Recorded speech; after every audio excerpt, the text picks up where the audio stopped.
Hola, esta vez aquí para presentarles otro sujeto del derecho internacional, las organizaciones internacionales. A medida que las relaciones entre estados se fueron haciendo más complejas y cercanas, comenzaron a nacer nuevos desafíos internacionales. El nacimiento del ferrocarril, por ejemplo, planteó la problemática de la regulación de las vías transfronterizas terrestres.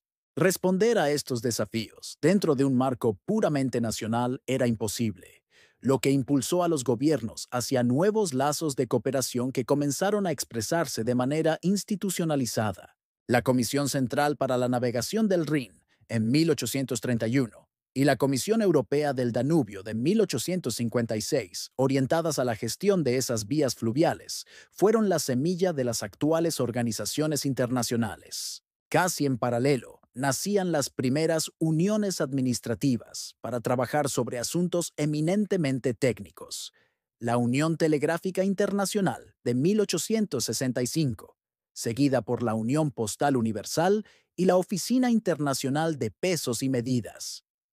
El paso definitivo tuvo lugar con la inclusión en el Tratado de Versalles de la Organización Internacional del Trabajo y la Sociedad de las Naciones, primera organización internacional de fines generales, cuyo testigo sería tomado por la Organización de las Naciones Unidas tras la Segunda Guerra Mundial. Nosotros vamos a definirlas como las asociaciones voluntarias entre estados o entre estados y organizaciones internacionales preexistentes para la satisfacción de intereses comunes, formalizadas a través de un instrumento jurídico internacional escrito, cuyos signatarios expresan su voluntad de crear una entidad jurídica nueva, le otorgan subjetividad internacional propia y establecen sus fines, órganos y procesos para su funcionamiento. En consecuencia, estas organizaciones nacen de la voluntad de los estados, pero una vez establecidas, tienen una voluntad propia y diferente de la de sus miembros, quienes le otorgan una misión de la que resulta la característica particular de la subjetividad internacional de las organizaciones internacionales, su funcionalidad. Sin embargo, debemos agregar una precisión. Las competencias de que goza una organización internacional no son solamente las que le han reconocido los estados en su documento constitutivo, sino que a ellas se suman las que, sin estar específicamente señaladas, son necesarias para ésta pueda cumplir con sus funciones, a las que llamamos competencias implícitas, reconocidas por la Corte Internacional de Justicia en 1989.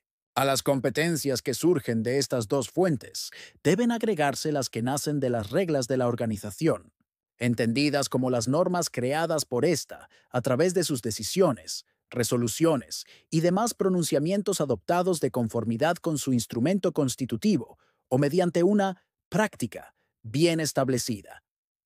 El conjunto de funciones de las organizaciones internacionales, así integrado, constituye la limitación de su subjetividad internacional. A los límites que impone la funcionalidad, debe todavía agregarse que, aun cuando la subjetividad de estas organizaciones no requiere ser reconocida por los estados para generar efectos, eso no significa que éstas puedan dirigir su acción directamente sobre estados que no sean sus miembros. Es de aplicación el principio jurídico básico de que los instrumentos constitutivos de las organizaciones internacionales solo resultan obligatorios para quienes expresaron su voluntad de quedar obligados por ellos, y no pueden crear obligaciones en cabeza de terceros, siendo la Carta de las Naciones Unidas la única excepción a este principio, ya que algunas de sus partes son de aplicación universal, obligando incluso a estados no miembros de la ONU. El conjunto de las características hasta aquí presentadas nos permite clasificar a las organizaciones internacionales de diferentes maneras. Nos limitamos a presentar solo las tres más relevantes en la práctica. Por su grado de apertura a miembros tenemos organizaciones con vocación de universalidad, que están abiertas a la participación de todos los estados y restringidas, en que la posible participación como miembro está limitada por algún motivo. Por sus fines, las organizaciones pueden ser de fines generales o de fines específicos. Por sus competencias hablamos de organizaciones internacionales, de cooperación, donde los miembros no se subordinan a priori a las decisiones que se tomen o de integración, donde el elemento esencial es la transferencia a la organización de un poder normativo vinculante para sus miembros. En cuanto a su estructura, las organizaciones internacionales suelen presentar un órgano plenario o asamblea, un órgano restringido o consejo, un órgano administrativo o secretaría, y pueden o no incluir un órgano de solución de controversias de control político o de supervisión financiera. Las relaciones entre una organización y el país donde se alojan sus oficinas se detallan en acuerdos de sede que se firman entre ambos.